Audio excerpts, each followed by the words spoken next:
નમસ્કાર દર્શક મિત્રો, સ્વાગત છે આપનું કાર્યક્રમ લોકમંચમાં.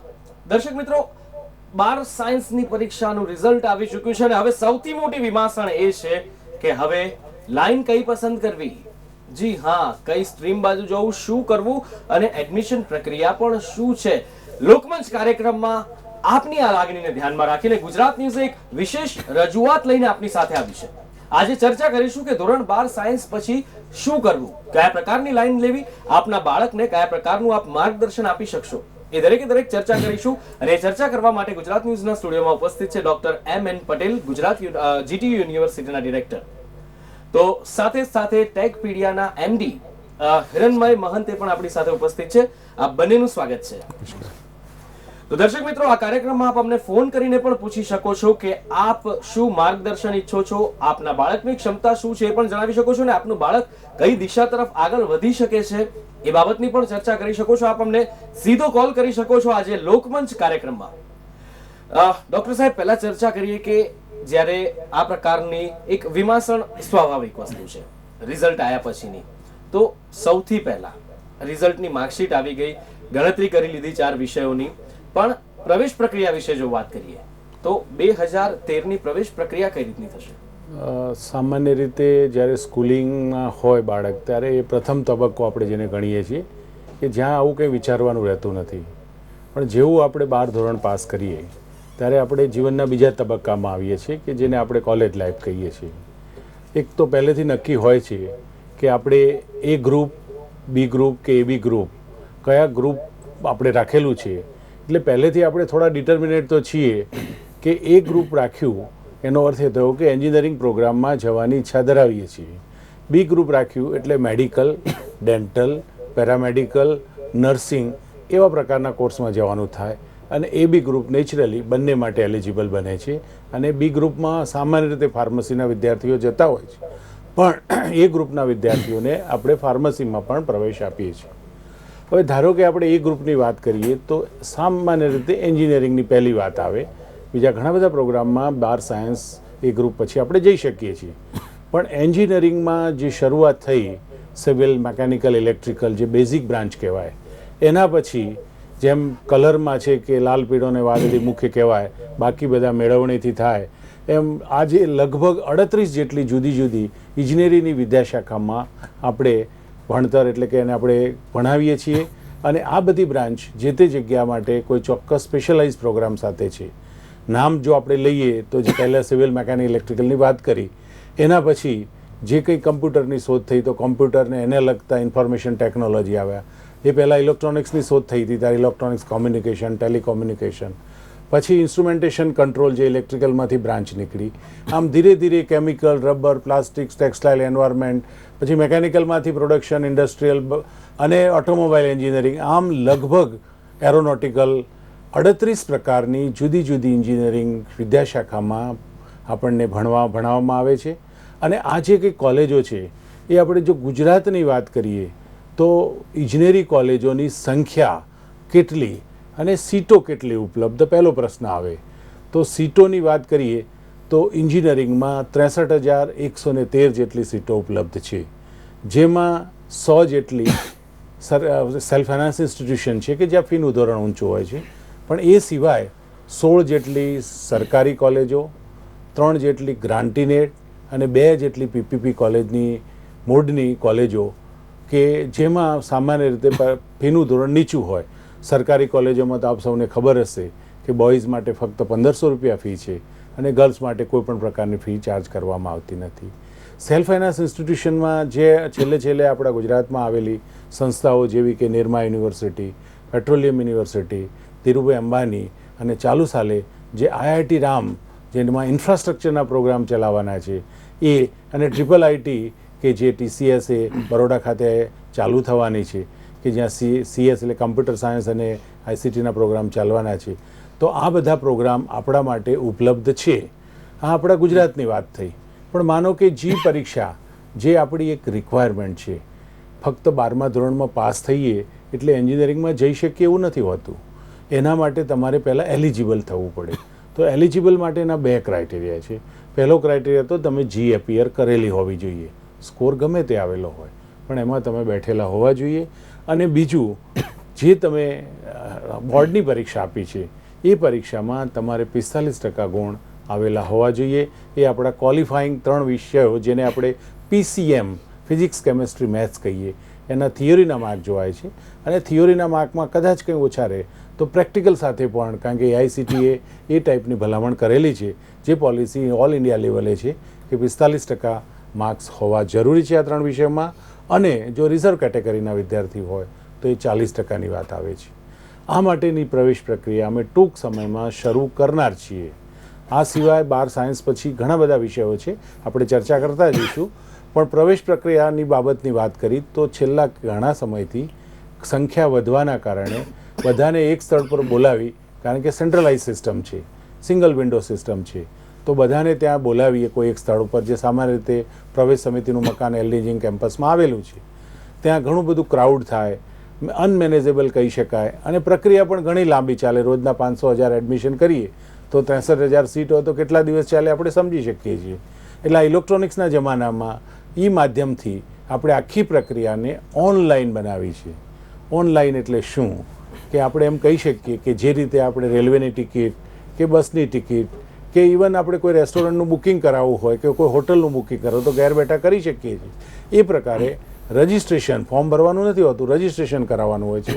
એ રજિસ્ટ્રેશન કરાયા પછી ચોઇસ ભરીને આપણે આપણો મનગમતી કોલેજમાં પ્રવેશ સિક્યોર કરીએ. એના માટેની આખી પ્રક્રિયા અમે ઓનલાઈન કરેલી છે. નો ડાઉટ એના માટે હેલ્પ સેન્ટર ઊભા કરેલા છે. દરેકના ઘરે નેટની સગવડતા ન હોય તો ત્યાં જઈને પણ એનું રજિસ્ટ્રેશન કરાવી, ચોઇસ ફિલિંગ કરી અને પોતાનો પ્રવેશ કન્ફર્મ કરી શકે છે. અને ત્યાંથી સીધા એ પોતાની જે જગ્યાએ પ્રવેશ મળ્યો હોય એ સંસ્થામાં જઈ શકે છે. बिल्कुल. हिरन भाई जी, आपसे पूछे कि आपने सर्वे भी किया हुआ है कि इंटरेस्ट हो उसी फील्ड में जाना चाहिए. काफी लोग ऐसे भी है कि डॉक्टर्स है, इंजीनियर्स है, लेकिन बिजनेस कर रहे हैं.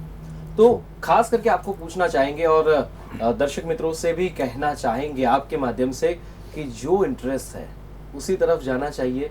कैसे उस इंटरेस्ट को पहचान पाए, उस इंटरेस्ट की पहचान कैसे हो पाएगी, और बाद में अगर पता चल गया कि भाई बच्चे का इंटरेस्ट यहाँ पर है तो किस तरह से उसे ट्रीट करना चाहिए. सबसे बड़ी बात तो ये है कि अलग अलग कंट्री में अलग अलग प्रक्रिया से इंजीनियरिंग की एडमिशन्स होती है या प्रोफेशनल कोर्सेज की एडमिशन्स होती है. फॉर एग्जांपल, अगर आप जर्मनी को हिंदुस्तान के साथ कंपेयर करते हैं तो जर्मनी में जैसे ही कोई स्टूडेंट 12th पास करता है तो उसको 3 महीना से 6 महीना तक इंटर्नशिप करनी पड़ती है, ये समझने के लिए कि उसका स्किल और उसके इंटरेस्ट कितना मैच कर रहा है. लेकिन ऐसा कोई सिस्टम हमारे पास है नहीं. और अगर कंपैरेटिवली आप देखेंगे तो हम दुनिया में सबसे ज़्यादा इंजीनियर प्रोड्यूस करते हैं, करीब 1 मिलियन 10 लाख के आसपास बनाते हैं. तो ये एक सबसे बड़ी बटम लाइन है कि जब हम सबसे बड़ी संख्या की इंजीनियर्स और प्रोफेशनल स्टूडेंट प्रोड्यूस कर रहे हैं तो हमारे प्रोसेसेस में ये चीज़ें रहनी चाहिए. दूसरी बात ये है कि अक्सर ये होता है कि जो स्टूडेंट होता है वो पेरेंटल इन्फ्लुएंस से आता है, या फिर पड़ोसी की या किसी स्टूडेंट्स की या सीनियर्स की या फैमिली रिप्रेजेंटेटिव की इंस्पिरेशन से ही आगे आता है. सवाल ये उस पॉइंट में ये आता है कि कई बार सबसे मुझे लगता है कि इस काम के लिए जिम्मेदारी पेरेंट्स को बहुत जाता है, क्योंकि वो चाहते हैं कि उनकी बच्चा उनकी जैसा हो या कि दूसरे की जैसा हो. और कई बार बच्चा जब 12th स्टैंडर्ड तक पढ़ता है तो उसे पता नहीं चलता है कि उसका कोर वैल्यू क्या है. हमने एक सर्वे किया इनोवेशन काउंसिल उसके थ्रू, तो उसको सर्वे हमने इसीलिए शुरू किया था कि जानने के लिए कि इतने सारे स्टूडेंट्स हैं और 3rd सेमेस्टर और 4th सेमेस्टर के बाद कुछ लोग का इंटरेस्ट थोड़ा सा कम लग रहा था. तो हमने उनको सर्वे किया और अलग अलग सेमेस्टर में सर्वे किया, 2nd लेवल पे, 4th लेवल पे, 8th लेवल पे, कि कहाँ पे इनोवेशन किस तरीके से हो रहा है. और सरप्राइजिंगली हमें जो स्टैटिस्टिक्स मिला, करीब 50% से ज़्यादा स्टूडेंट्स का ये कहना था या तो हम सही इंजीनियर हैं, या तो फिर हम सही इंजीनियर हैं लेकिन गलत जगह में हैं, या तो गलत इंजीनियर लेकिन सही जगह में है. इसका मतलब स्टूडेंट्स को जो एरिया ऑफ इंटरेस्ट है उसके हिसाब से आइदर वो कॉलेज चूज नहीं करता है, ब्रांच चूज नहीं करता है, और बाद में जब तक उसको पता चलता है तब तक काफ़ी देर हो चुकी होती है. तो मुझे लगता है कि ये जो प्रोसेस है जो आपको जर्मनी देता है कि आप कॉलेज घुसने से पहले पता करें क्या प्रक्रिया है, और कई बार स्टूडेंट कंप्रोमाइज़ कर लेते हैं. और मैं ज़रूर दरख्वास्त करूंगा लोगों से कि कभी कंप्रोमाइज़ ना करें. अगर आपको लगता है, मुझे याद है जॉन एफ कैनेडी के जितने भी ब्रदर्स थे, उनकी फादर को उन्होंने जाके बोला कि हमें जो मर्जी है हम वही करना चाहते हैं, आपकी क्या राय है. उनकी फादर ने ये बोला कि मैं आपको बोलूँगा नहीं आप क्या करना चाहते हैं, लेकिन आप जो भी करेंगे you should be the numero 1, you should be the number 1. and that they proved. One went to swimming, one went to politics, one went to administration, they become number one. So मुझे लगता है कि ये जो अगर प्रोत्साहन हम दें कि उसकी जो इंटरेस्ट है, क्योंकि जो दिल से काम करते हैं वो काफ़ी लंबी जाते हैं, दिमाग से दिल ज़्यादा भारी पड़ता है, तो मुझे लगता है कि जो स्टूडेंट जो करना चाहते हैं उन्हें पेरेंट कंसल्ट करना चाहिए। और दूसरी जो उन्हें इंटरेक्शन की मौका देनी चाहिए। उन्होंने पहली बार किसी वर्कशॉप में जाएंगे, उससे पहले किसी वर्कशॉप में गए नहीं है, और उनकी जो माइंडसेट है वहाँ पे मैकेनिकल इंजीनियरिंग की परसेप्शन कुछ दूसरी सी होती है। Generally being an engineer I can tell out. So this is something we found out very peculiar that most of the students say at the end of the passing out time that we are not able to innovate because we are in the right place at the wrong time or at right time in a wrong place. And when we did this survey in higher institutions, even IITs, IIMs, वहाँ पे भी देखा, वहाँ पे भी ऐसे percentage कभी कम नहीं मिला। इसका मतलब ये जो कन्फ्यूजन्स हैं ये लोअर इंस्टीट्यूशन या स्टेट इंस्टीट्यूशन ऐसा कुछ नहीं है। इवन हमने आईआईटीज़ की कुछ जगह पर सर्वे करी कि इनोवेशंस को किस तरीके से इंटरेस्ट के साथ जोड़ के हम एनालिसिस कर सकते हैं। पता चला कि वहाँ भी बहुत सारे लोग हैं जिन्हें पता चलता है कि कुछ सेमेस्टर के बाद हम शायद दूसरे ब्रांच में होते या दूसरे सेक्टर्स में होते तो कुछ कर पाते। तो ये मुझे लगता है। और दूसरी एक लास्ट पॉइंट इसमें मैं बोलूँगा इस पॉइंट में कि मुझे लगता है कि हिंदुस्तान में अगर आप एक परसेप्शन बनाते हैं, एक पेरेंट्स को ये लगता है कि सबसे बढ़िया एजुकेशन अगर मैं अपना बच्चा को डिग्री चाहूँगा तो शायद एक IIT और IIM, something a good combination could be. But अगर आप US में जाते हैं या किसी भी यूरोपियन कंट्री में जाते हैं, वहाँ लॉयर पहले आते हैं, आर्टिस्ट पहले आते हैं, सिंगर पहले आते हैं। तो ये इतना बड़ा कंट्री है, 1 मिलियन इंजीनियर बना रहे हैं, 120 करोड़ लोग हैं, एक ही चॉइस क्यों IIT and IIM? So I think this fundamental question has to be asked. બિલકુલ દર્શક મિત્રો સાથે પણ ચર્ચા કરીએ। એક દર્શક મિત્ર આપણી સાથે જોડાયા છે। હાલો હેલો હેલો નમસ્કાર, કોણ વાત કરી રહ્યા છો? હું ગાંધીધામ કંડલાથી બોલું છું, મહેન્દ્ર કુમાર ચૌહાણ। જી મહેન્દ્રભાઈ, પ્રશ્ન જણાવશો।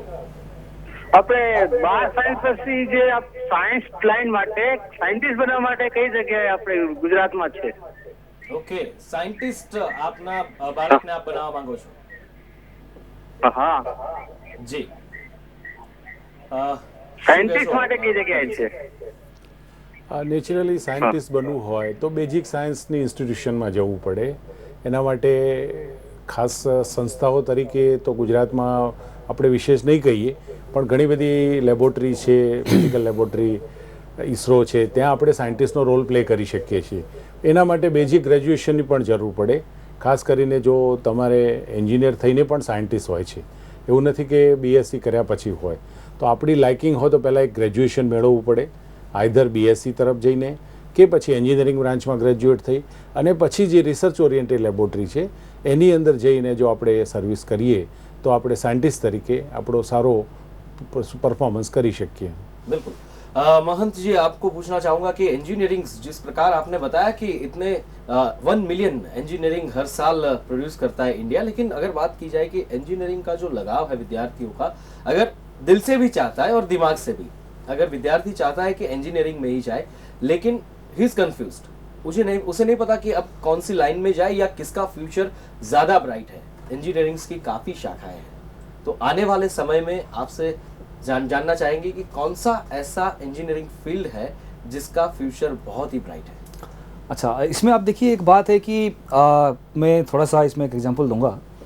सपोज मैं मिथिकल एग्जांपल देता हूँ आपको। महाभारत मान लीजिए, 5 पांडव थे, युधिष्ठिर की स्थिरता काफ़ी स्ट्रंग था, अर्जुन की लय काफ़ी स्ट्रंग था, भीम शक्ति में काफ़ी स्ट्रंग थे, नकुल सहदेव अपने अपने स्किल्स में थे, कोई घोड़ा चलाता था, कोई करता था, अलग अलग स्किल्स थी सबके पास। अब अगर आप पूरी कंट्रीब्यूशन देखते हैं, मानता हूँ कि ये अलग अलग इंजीनियरिंग के फील्ड्स हैं, कहीं पे स्ट्रेंथ लग रहा है, कहीं पे ब्रेन लग रहा है, कहीं पे एप्लीकेशन लग रहा है, कहीं पे सब कुछ मिलकर लग रहा है, कहीं पे आपकी एलिगेंस काम आ रही है। अगर आप देखते हैं तो कोई भी फील्ड छोटा या बड़ा नहीं है, ये डिपेंड करता है कि आपके इंटरेस्ट कैसा है।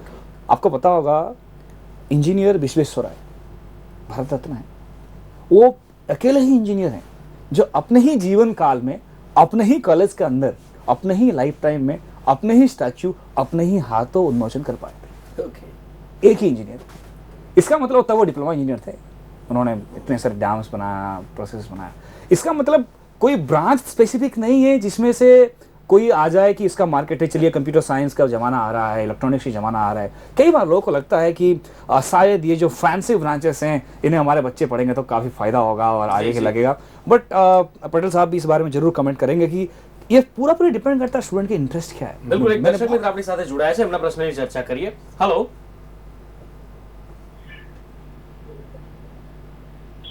હેલો હેલો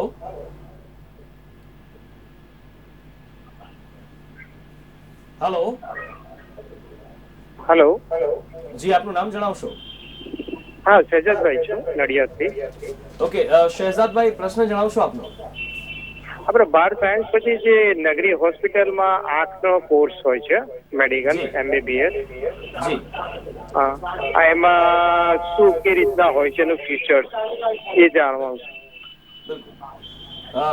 પટેલ સાહેબ જે પ્રમાણે પૂછી રહ્યા છે નગરી હોસ્પિટલ માટે કે ઓપ્ટોમેસ્ટિક, હા, તો મેડિકલ બેઝિકલી આપણે જેને MBBS કહીએ છીએ એના પછી ઘણી બધી બ્રાન્ચીસની અંદર પોસ્ટ ગ્રેજ્યુએશન થાય છે જેને આપણે સ્પેશિયલાઇઝ કહીશું. ઇવન MBBS કરતી વખતે પણ આપણે એક એરિયા ડિફાઇન કરીએ છીએ. તો નગરી હોસ્પિટલ જે આંખ માટે સ્પેશિયાલિસ્ટ છે, તો એ રીતે ત્યાં એક પ્રકારનું વિશેષ આપણને મળી રહે છે. એટલે તમારે પહેલાં તો કોઈપણમાં સ્પેશિયાલિસ્ટ થવું હોય તો MBBSમાં પ્રવેશ જરૂરી છે, અને એમાં એ જે તે વિષય રાખી અને પછી એમાં વધારે જ્ઞાન મેળવવું તો એમાં MS એમાં કરવું પડે. તો આ રીતે ત્યાં ઘણું સારું, અને મેડિકલમાં એના એલાઇડ ઘણા બધા પ્રોગ્રામ ચાલે છે જેને આપણે સુપર સ્પેશિયાલિસ્ટ કહી શકાય. કોઈક ચોક્કસ ક્ષેત્રની અંદર તમને એકદમ પારંગત તજજ્ઞ બનાવવામાં આવે તો એવા પ્રોગ્રામો જે તે હોસ્પિટલમાં પોતાની સ્પેશિયાલિસ્ટી પ્રમાણે ચાલતા હોય છે, અને એવી આપણી બધી કોલેજો કે જે હોસ્પિટલ સાથે જોડાયેલી છે ત્યાં એનું જ્ઞાન આપવામાં આવે છે. બિલકુલ, એક અન્ય દર્શક મિત્ર પણ જોડાયા છે. દેવાશીષભાઈ, સ્વાગત છે આપનું લોકમંચ કાર્યક્રમમાં. હાજી સાહેબ, મારે ડોક્ટર અમીન પટેલ સાહેબને એક પ્રશ્ન પૂછવો છે કે મિકેનિકલની આટલી જે સીટો વધી છે તો એના પ્રમાણે જેટલા એન્જિનિયરો બહાર નીકળે છે તો એમના ફ્યુચર માટે આપણે શું ગણી શકીએ કે એટલું ઇન્ડસ્ટ્રી પાસે ગ્રાસ્પિંગ કેપેસિટી છે કે કેમ? બિલકુલ. નોટ નેચરલી હમણાં જનરલ વાત પણ થઈ કે 10 લાખ કરતાં વધારે એન્જિનિયરો કન્ટ્રી એઝ અ હોલ બહાર આવે છે. ગુજરાતમાં આપણી સીટ ધીરે ધીરે વધી છે. પોપ્યુલેશનના રેટ પ્રમાણે જોઈએ તો આપણે લગભગ એમની સાથે જ છીએ. માર્કેટ કન્ડિશન ઉપર બહુ આધાર રાખે છે, સપ્લાય ડિમાન્ડ જેને કહી શકાય. જ્યારે ગુજરાત આટલું ઇન્ડસ્ટ્રીયલ ગ્રોથમાં આગળ વધી રહ્યું હોય ત્યારે હું માનું છું કે ટેકનિકલ મેનપાવરની બહુ જરૂરિયાત રહેવાની છે. કઈ બ્રાન્ચમાં આપ આગળ વધો છો એ વાત ચોક્કસ મહત્ત્વની છે, પરંતુ ઇન્ડસ્ટ્રીયલ ગ્રોથના કારણે જુદા જુદા આપણા સ્ટેજની વાત કરી કે જે પ્રકારની ઓટોમોબાઈલનું હબ બની રહ્યું હોય કે આઈટીનું આખું સેક્ટર ઊભું થઈ રહ્યું હોય, આ ગિફ્ટ સિટી આવી રહી છે, તો આ રીતે જોતાં ઇન્ફ્રાસ્ટ્રક્ચરનું પણ એટલો સ્કોપ વધી રહ્યો છે. તો વિદ્યાર્થીઓ જે ગ્રેજ્યુએટ થવાના છે એન્જિનિયરિંગમાં, મારી દૃષ્ટિએ દરેકને જોબ મળવાની છે. હા, શરૂઆતમાં કદાચ આપણને એટલું પેકેજ ન મળે, પણ એક જો તમે આવડત સાથે તૈયાર થયા, જે રીતે મહાનતાજીએ કહ્યું કે કોઈ ચોક્કસ સ્કિલ તો જો તમે ડેવલપ કર્યો, ખાસ કરીને સોફ્ટ સ્કિલ, અને એમાં જો તમે આગળ વધો ટેકનિકલ જ્ઞાન સાથે, તો એમાં તમારો પ્રોગ્રેસ ઘણો સારો હોય છે. અને આપ એમાં, અને જોબનો સવાલ છે ત્યાં સુધી હજુ સુધી તો એવો પ્રશ્ન એરાઇઝ થયો નથી, પણ ચોક્કસપણે જે રીતનું ઇન્ડસ્ટ્રીયલાઇઝેશન થઈ રહ્યું છે, જે રીતની નંબર ઓફ ઇન્ડસ્ટ્રીઝ આવી રહી છે જુદા જુદા ક્ષેત્રની, તો દરેક બ્રાન્ચની અંદર પાસ થયેલા વિદ્યાર્થીઓને જોબ માટે મારી દૃષ્ટિએ ઘણો બધો અવકાશ રહેલો છે.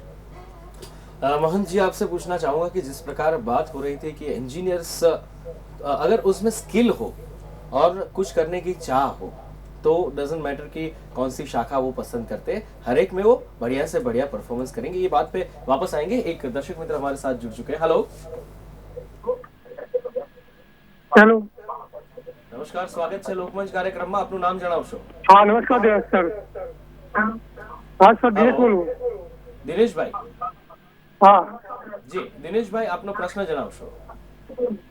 હા સર, મારો ડિપ્લોમા ઇલેક્ટ્રિકલ એન્જિનિયર છું બરાબર. જી, હા, હું ડીએલએમ ઇલેક્ટ્રિકલ એન્જિનિયર છું બરાબર. ઓકે. તો મારો ડીએલએમ પછી શું કરી શકું? ઓકે. હા, જી, ઇલેક્ટ્રિકલ એન્જિનિયર તરીકે છું આખા DLM architecture solar. Okay okay okay. જી તે મારા આગળ વધવા માટે શું કરવું પડે? જી જી. સામાન્ય રીતે ડિપ્લોમા બધી કોલેજોમાં ચાલે ત્યાં ફૂલ ટાઈમ પ્રોગ્રામ હોય છે, પણ આપણે ડિસ્ટન્સ લર્નિંગ મોડ જેને DLMમાં આપણે કહીએ કે જેમાં ઇન્ડસ્ટ્રીમાં થોડોક સમય જવાનું અને કોલેજમાં થોડોક સમય જવાનું, એ પ્રકારની સ્કીમ ચાલતી હતી. AICT જે ટેકનિકલ એજ્યુકેશનને કંટ્રોલ કરે છે એની મંજૂરી ન મળતા ધીરે ધીરે DLM પ્રકારના પ્રોગ્રામ બંધ કર્યા છે, જેને આપણે એમ કહી શકીએ કે પાર્ટ ટાઈમ પ્રોગ્રામ હતા. હવે આવો પ્રોગ્રામ કર્યા પછી એ ડીએલએમમાં પાસ થાય છે કે રેગ્યુલર ડિપ્લોમા કરે છે, એને આપણે એટ પાર મૂકતા હોઈએ છીએ. અને ધારો કે એમાંનો પહેલો ઓપ્શન છે કે ડિપ્લોમા ટુ ડિગ્રી એન્જિનિયરિંગમાં જવું છે, તો એમાં જે રીતે રેગ્યુલર ડિપ્લોમા હોલ્ડર જઈ શકે છે એ રીતે ડીએલએમવાળાને પણ આપણે તક આપીએ છીએ. અને ચાલુ સાલે તો તમને ખ્યાલ હોય તો આપણે ડિપ્લોમા ટુ ડિગ્રી જવા માટે એન્ટ્રન્સ ટેસ્ટ લેવાના છીએ. અને આપણે ભલે ડીએલએમમાં ડિપ્લોમા કરેલું હોય, પણ જો આપણો પરફોર્મન્સ સારો હોય તો ચોક્કસપણે આપણે મનગમતી સારી કોલેજમાં આપણી જે બ્રાન્ચ છે એ બ્રાન્ચમાં ડિગ્રીમાં પણ હવે પ્રવેશ લઈ શકીએ છીએ. અને ઇન્ડસ્ટ્રીને પણ જો તમારી જોડે જ્ઞાન હોય તો તમે ડિપ્લોમા હોલ્ડર ડીએલએમ હો કે રેગ્યુલર ડિપ્લોમા હોલ્ડર હો તો જોબ એક સરખા પ્લેટફોર્મ ઉપરથી આપે છે, પણ તમારે ત્યાં તમારું કૌવત બતાવવું પડે. બિલકુલ. એક અન્ય દર્શક મિત્ર આપણી સાથે જોડાયા છે, એમની સાથે પણ ચર્ચા કરીએ. હલો. હેલો. નમસ્કાર, કોણ વાત કરી રહ્યા છો? હેલો. જી, આપનું નામ જણાવશો? હા, કલ્પેન બોલું છું. જી કલ્પેશભાઈ, શું પ્રશ્ન છે આપનો? હા, કલ્પેન. કલ્પેશભાઈ, ટીવી નો અવાજ ચાલુ છે આપનો, જે પ્લીઝ બંધ કરી દેશો. પહેલા ફક્ત ફોન ઉપર વાત કરશો. હા, જી જી જી જી, પ્રશ્ન જણાવશો. હવે મારો સવાલ એ છે કે ગઈ સાલ સુધી હું માનું છું ત્યાં સુધી 12th સાયન્સ પછી જે એન્જિનિયરિંગની અંદર આપણે એડમિશન આપતા હતા તો ગુજરાત બોર્ડ માટે 95% ને સીબીએસઈ બોર્ડ માટે 5% જેટલું રિઝર્વેશન હતું. તો આ વખતે નીતિ એ પ્રમાણે છે કે એમાં કઈ ફેરફાર કર્યો છે? જી પટેલ સાહેબ, શું કહેશો? ચોક્કસ મોટો ફેરફાર કરેલો છે.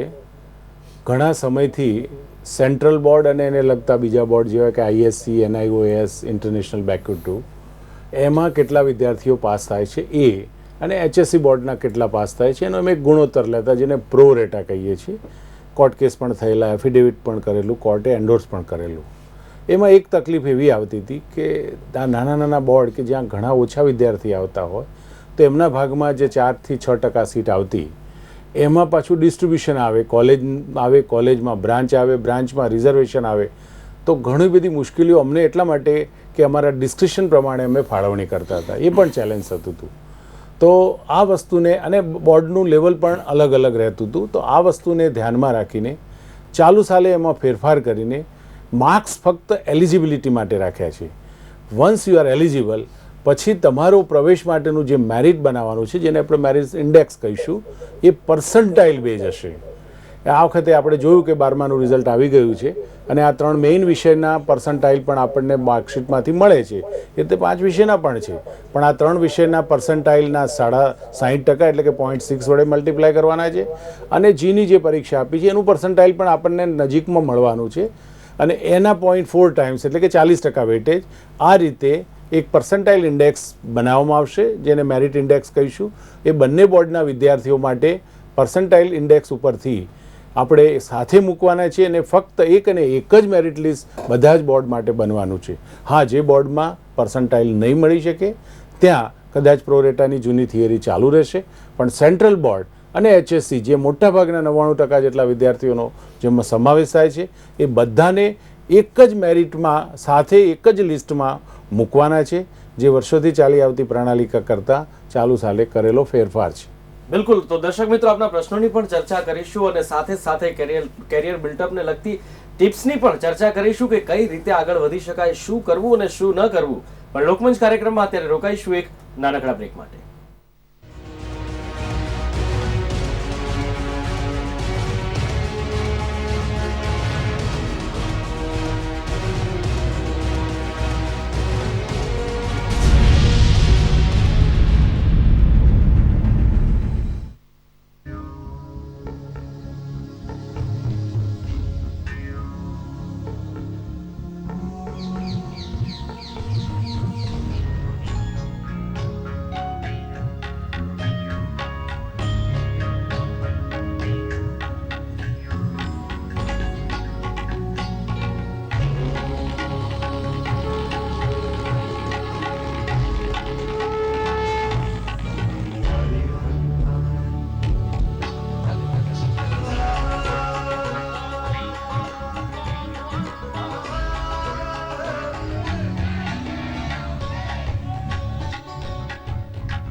જાગો ગ્રાહક જાગો જુઓ ગુરુવારે રાત્રે 10 કલાકે.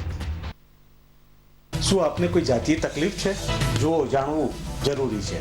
જાણવું જરૂરી છે. જુઓ દર બુધવારે રાત્રે 11:30 કલાકે માત્ર ગુજરાત ન્યૂઝ પર.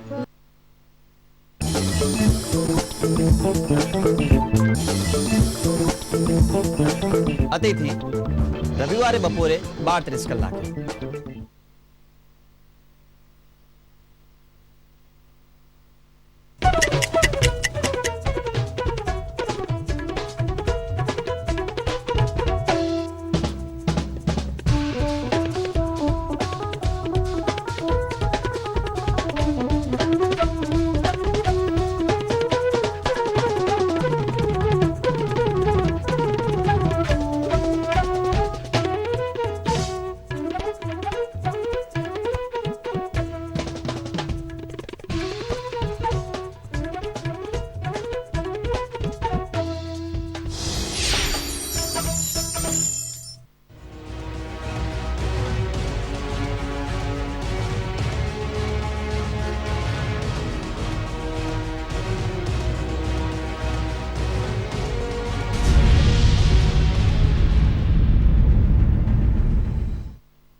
આપ જોઈ રહ્યા છો લોકમંચ કાર્યક્રમમાં જે પ્રમાણે દર્શક મિત્રો એક અલગ જ પ્રયોગ આજે કર્યો છે.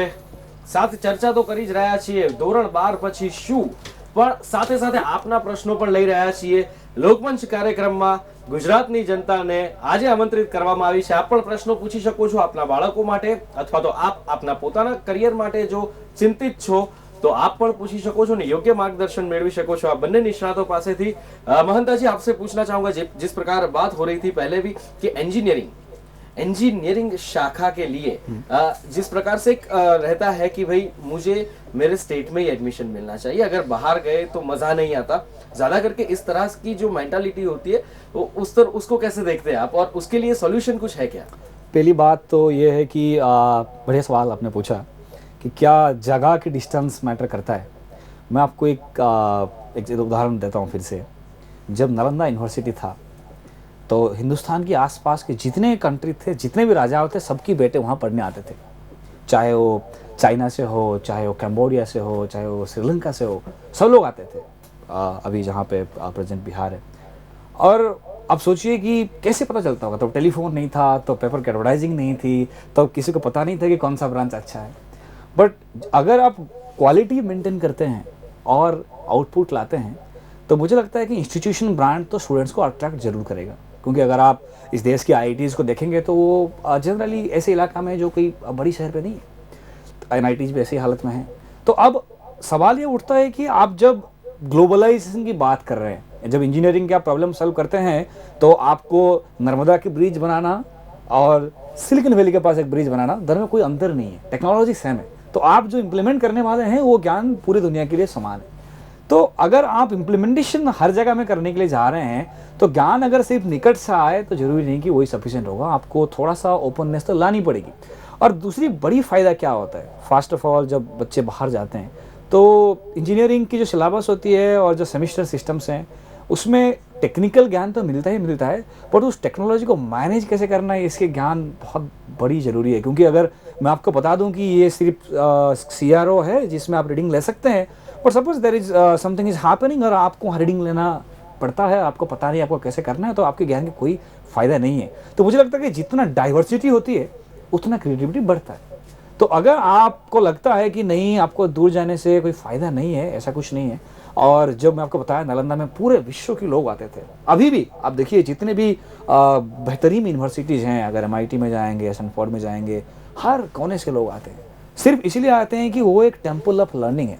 आप अगर अपने इंस्टीट्यूशंस को टेम्पल ऑफ लर्निंग बना पाएंगे तो मुझे लगता है स्टूडेंट्स को कोई दिक्कत नहीं होगी वहाँ जाने के लिए. आपकी एक सर्वे मैंने पढ़ा था कि मैक्सिमम स्टूडेंट जब यहाँ की BTech पास करते हैं पटेल साहब की कॉलेज पे या यूनिवर्सिटी पे, वो चाहते हैं MS करने के लिए या MBA करने के लिए. और यहाँ पे एक बात ज़रूर मैं बोलूँगा कि स्टूडेंट जो होते हैं वो कई बार क्रोनोलॉजिकली डिसाइड करते हैं लाइफ में क्या करना है, फिक्स नहीं होती टारगेट. अब वो टारगेट कैसे फिक्स होती है, जैसे कि आपको कोई बताएगा रास्ते में कि अच्छा ये डिग्री अच्छा है, ये प्रोसेस अच्छा है, इसमें आपको इतने सैलरी मिलेगी, और कहीं ना कहीं हम उससे ज़्यादा ही ज़्यादा प्रभावित हो जाते हैं.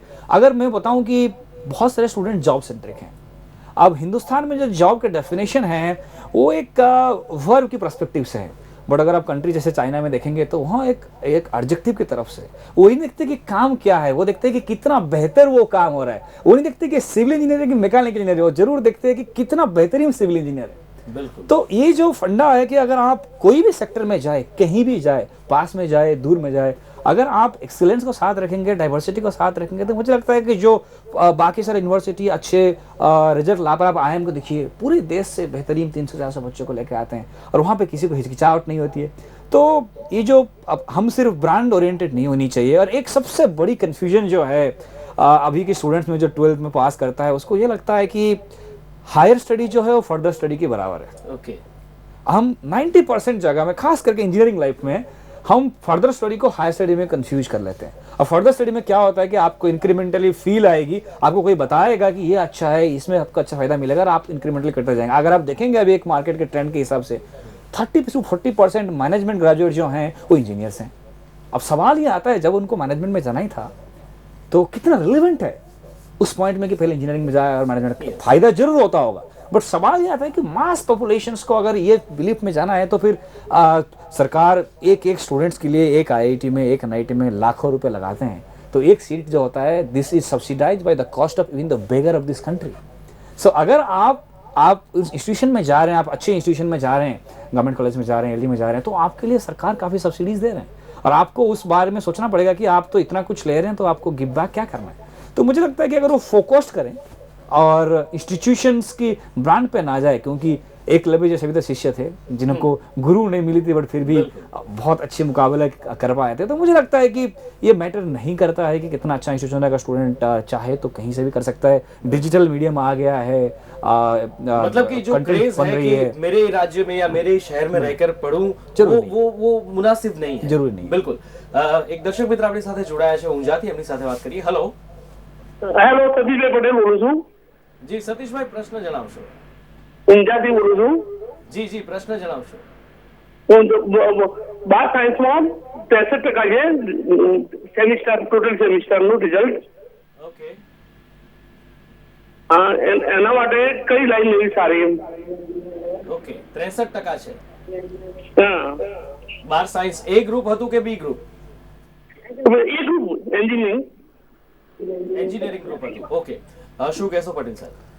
હવે કોઈ પણ લાઈનને ટકા સાથે જોડી ન શકાય, કારણ કે જે ટકાની વાત કરે છે એ મે બી 3 વિષયના પર્સન્ટાઇલ હશે, પછી તો એના પરથી મેરિટ ઇન્ડેક્સ જે બનવાનો છે એમાં એ ક્યાં મુકાય છે।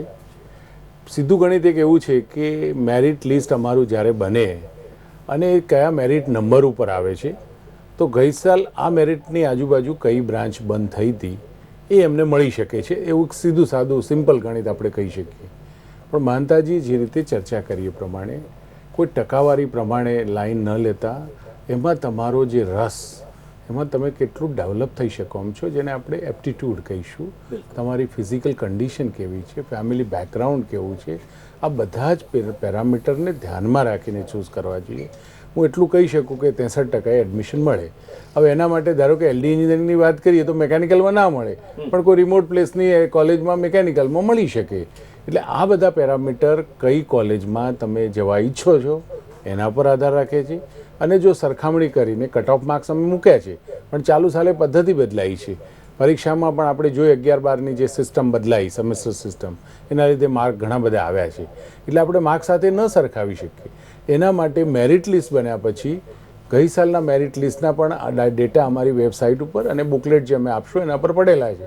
એના આધારે તમે એક એસ્ટિમેટ તો કાઢી શકો છો કે આ મેરિટ નંબર ઉપર આ કોલેજમાં આ બ્રાન્ચ મળેલી છે, તો એકોર્ડિંગલી એ પોતે નક્કી કરી શકે છે।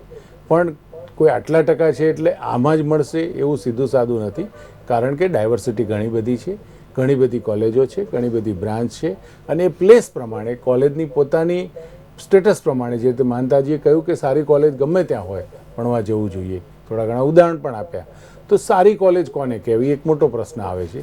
તો એના જે 8-10 પેરામીટર છે કે પહેલામાં પહેલો પેરામીટર મારી દ્રષ્ટિએ એની ફેકલ્ટી જે ત્યાં ભણાવે છે એ પ્રોફેસર કયા લેવલના છે, બીજા નંબરમાં એ જે સંસ્થા ચલાવે છે મેનેજમેન્ટની વિઝન શું છે, ત્રીજા નંબરે આવે છે ઇન્ફ્રાસ્ટ્રક્ચર, ઘણી જગ્યાએ ઇન્ફ્રાસ્ટ્રક્ચર બહુ જ સારું હોય, દેખાવમાં એમ લાગે કે હોવા તો કોર્પોરેટ ઓફિસ જેવું છે, પણ જો ફેકલ્ટી થર્ડ ગ્રેડની હોય તો એમાં કોઈ આઉટપુટ આવતો નથી.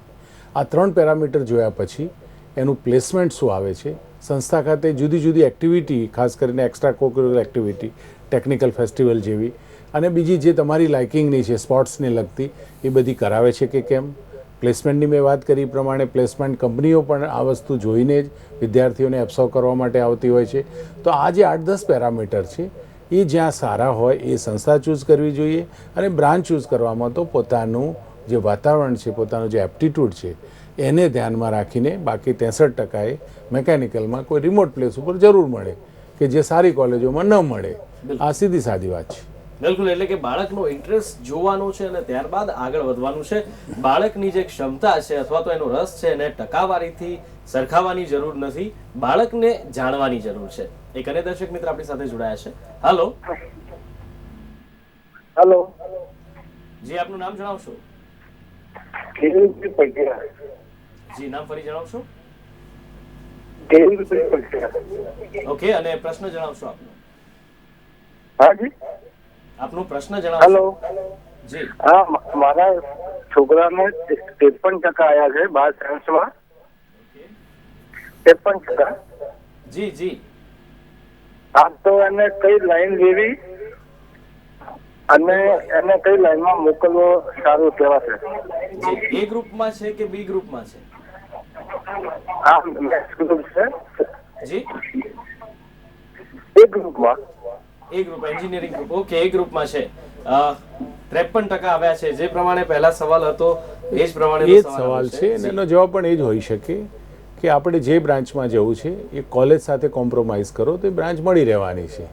અને સીધું ગણિત હોતું નથી કે 63% કે 53% એટલે મેકેનિકલમાં જવું. કારણ કે એન્જિનિયરિંગની બધી જ બ્રાન્ચની અંદર એનાલિટિકલ માઇન્ડ, તમારું લોજિકલ થિંકિંગ, આ બધું હોવું જરૂરી છે. અને ઘણીવાર એવું બને કે આપણને મેથેમેટિક્સ તરફનો લગાવ બહુ જ ઓછો હોય તો અમે એમ કહીએ કે તમે મેકેનિકલ, સિવિલ, કેમિકલ એવી બ્રાન્ચમાં ના જશો, તમે કમ્પ્યુટર, ઇસી ઓરિએન્ટેડમાં જજો કે ત્યાં આવું લોજિકલ ઓછું આવે છે. કોઈનું ફિઝિકલ કન્ડિશન જ એટલી ખરાબ હોય તો એને આપણે કહીએ કે તું મેકેનિકલમાં જઈ અને ફ્લોર ઉપર તું કામ કેવી રીતે કરી શકીશ, ત્યાં શિફ્ટમાં કામ કરવાનું હોય.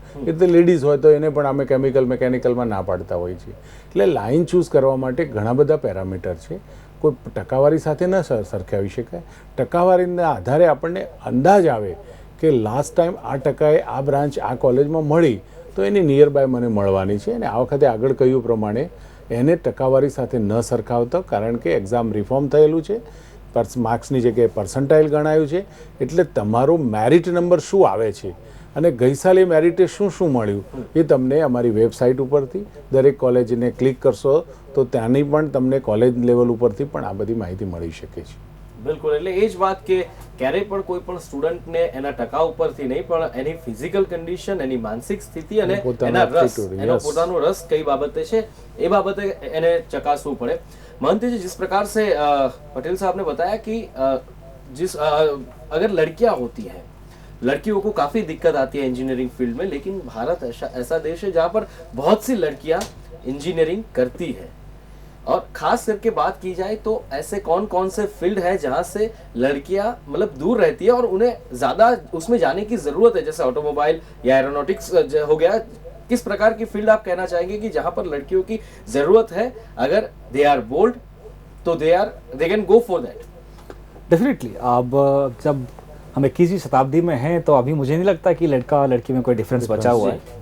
अब देखिए कि आपकी, लेकिन अगर बात की जाए गुजराती मेंटालिटी की तो गुजराती मेंटालिटी में यहाँ पर अभी भी क्या मतलब बात की जाती है कि भाई हमारी छोकरी तो यार आप ऑटोमोबाइल में केवी रीते जाए ત્યાં तो બધા જ પુરુષો હોય, एमनी बच्चे काम करવું પડે.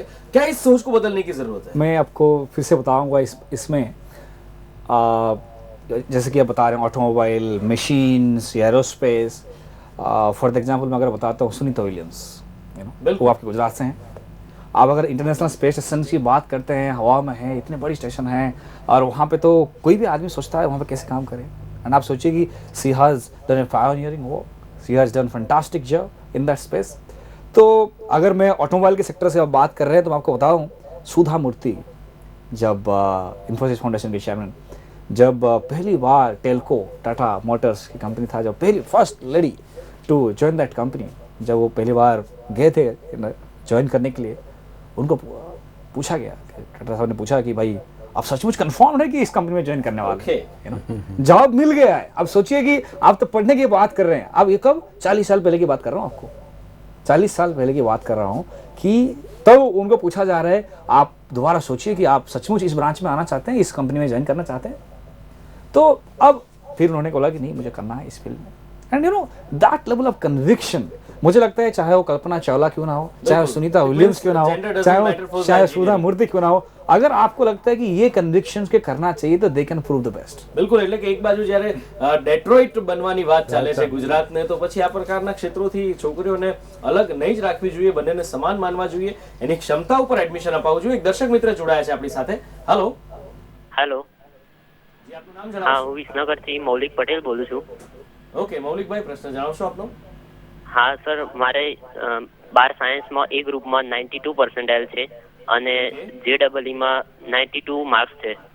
ઓકે, હું સર આઈસીમાં બીટેક કરી અને માઇક્રો કંટ્રોલર એન્ડ માઇક્રો પ્રોસેસરમાં એમટેક કરવા માંગુ છું, તો ગુજરાતની સારી કોલેજો બતાવવા વિનંતી। બિલકુલ, ગુજરાતની સારી કોલેજ કે જેમાં આપ જઈ શકો છો, એટલે કે આપને આપની જે સ્કિલ છે એના ઉપર આપને ખ્યાલ છે કે આપ કઈ બાજુ જવા માંગો છો। વેલ, મૌલિકભાઈ સાથે સંપર્ક તૂટી ગયો છે, પણ શું કહેશો પટેલ સાહેબ? એ જે વાત કરે છે કે એમને માઇક્રો પ્રોસેસર કે માઇક્રો કંટ્રોલ ઉપર કામ કરવું છે, જી, તો બેઝિકલી ઇલેક્ટ્રોનિક્સની વાત કરે છે, કમ્પ્યુટર સાથે કમ્બાઇન્ડ વાત કરે છે, તો Dhirubhai Ambani institute of technology એના માટે કદાચ સારું મેદાન પ્રૂવ થઈ શકે છે। દરેક કોલેજોમાં ઇલેક્ટ્રોનિક્સ કમ્યુનિકેશન ચાલે છે, એ એલડી એન્જિનિયરિંગ કોલેજ હોય કે પછી નિરમા ઇન્સ્ટિટ્યૂટ ઓફ ટેકનોલોજી હોય કે કોઈ પણ કોલેજ હોય, તો એમાં કોઈ પણ સારી સંસ્થામાં જઈ અને પછી પરદેશમાં જો જાય તો એમાં ચોક્કસ એમનો ગ્રોથ સારો થઈ શકે છે। આઈસીટી એક વચ્ચેની સારી લાઈન છે જે ઇવન અમદાવાદ યુનિવર્સિટીમાં પણ ચાલુ કરેલી છે, એ રીતે વુમન્સ કોલેજમાં ચાલે, પણ ભાઈ છે એટલા માટે ત્યાં એડમિશન ફક્ત બોયઝને આપે છે વલ્લભ વિદ્યાનગરમાં, પણ આ બ્રાન્ચ એમના માટે સારી રહેશે જે રીતે એમને વાત કરી એ પ્રમાણે। બિલકુલ, અને જે પ્રમાણે દર્શક મિત્રો ફરી આપને જણાવી દઈએ કે ભાઈ લોકમંચ કાર્યક્રમમાં આજે ગુજરાતને આમંત્રણ આપવામાં આવ્યું છે, અમારા દર્શકોને આમંત્રણ આપવામાં આવ્યું છે। એમએન પટેલ છે અને હિરણમય મહંતા છે આપના પ્રશ્નોના માર્ગદર્શન માટે। 12 પછી શું સૌથી મોટો પ્રશ્ન, એક મોટો પ્રશ્નાર્થ, ધોરણ 12 પછી શું, તો શું એ આ બંને નિષ્ણાતો આપને જણાવશે। એક દર્શક મિત્ર જોડાયા છે। હેલો હેલો, લાગે છે કે ફોન કપાઈ ગયો છે, પણ દર્શક મિત્રો સમયની મર્યાદા છે, ઇન્ડિકેશન મળી રહ્યું છે કે ભાઈ સમય આપની સાથે ચર્ચા કરવામાં, આપ બંને નિષ્ણાતો સાથે ચર્ચા કરવામાં ક્યાં વહી ગયો કદાચ એ ખ્યાલ નથી રહ્યો, પણ સમયની મર્યાદામાં આપણે બંધાયેલા છીએ। સમય થયો છે દર્શક મિત્રો રજા લેવાનો। હિરણમયજી, એમએન પટેલ સાહેબ, આપ બંનેનો ખૂબ ખૂબ આભાર લોકમંચ કાર્યક્રમમાં આવવા બદલ, અમારી સાથે ચર્ચા કરવા બદલ અને અમારા દર્શક મિત્રોના પ્રશ્નોના યોગ્ય માર્ગદર્શન આપવા બદલ આભાર। દર્શક મિત્રો, ફરી મળીશું લોકમંચ કાર્યક્રમમાં એક નવી ચર્ચા સાથે, એક નવા વિષય સાથે, નવા મહેમાન સાથે। ત્યાં સુધી રજા આપશો। નમસ્કાર।